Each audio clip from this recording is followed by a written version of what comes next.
Primero que todo, ¿qué es un diagrama de flujo?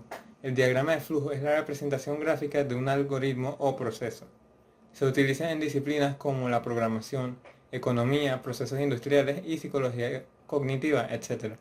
Los diagramas pueden tener diferentes representaciones dependiendo de en qué estén basados. Podría ser en el lenguaje unificado de modelo o en SysML. Estos diagramas utilizan símbolos con significados definidos que representan los pasos del algoritmo y representan el flujo de ejecución mediante flechas que conectan los puntos de inicio y de fin del proceso. ¿Cuál sería los antecedentes históricos del diagrama de flujo? La paternidad del diagrama de flujo es en un principio algo confusa.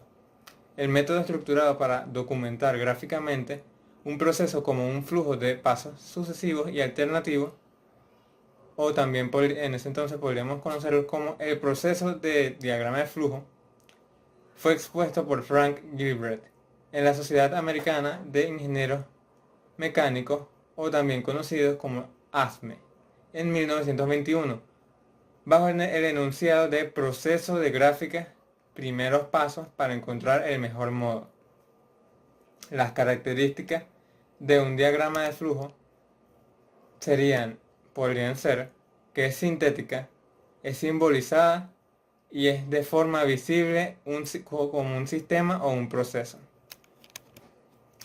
Los tipos de diagrama que mencionaremos en este video serían el formato vertical, que empieza de arriba a abajo, el formato horizontal, que empieza de izquierda a derecha, el formato panorámico, formato arquitectónico y el diagrama de bloques de modelo matemático.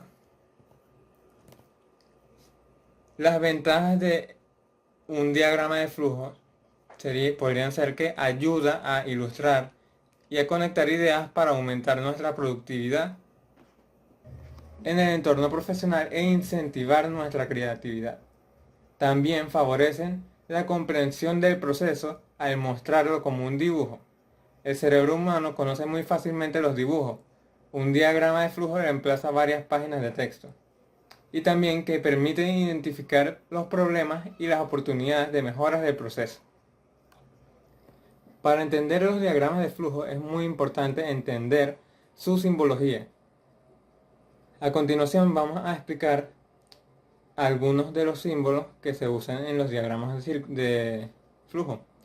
El círculo es el inicio del diagrama y final del diagrama. Los cuadrados se utilizan para un proceso de control. Una línea continua es un flujo de información vía formulario o documentación en soporte de papel escrito. Una línea interrumpida es un flujo de información vía formulario digital. Y un rectángulo es un formulario o documentación que se grafica con el doble de largo que su altura. A continuación procederé a explicar el diagrama de causa y efecto del problema principal de este trabajo, que es el impacto psicológico de la cuarentena en Venezuela. Como podrán observar en el diagrama de causa y efecto, tienen unos rectángulos en el que se muestran las causas, como podrían ser la red de información, crisis económica y el virus COVID-19. Esas serían las causas. Y más abajo, en las líneas que conectan al problema principal, son los efectos. Por ejemplo, las redes de información es una causa del problema principal. Y como efecto tiene información inadecuada. Para que me entiendan un poco mejor, tenemos causas que vendrían siendo las redes de información, la crisis económica, el virus COVID-19, la hipocondria social, la disregulación emocional y la duración de la cuarentena. Esas son las causas.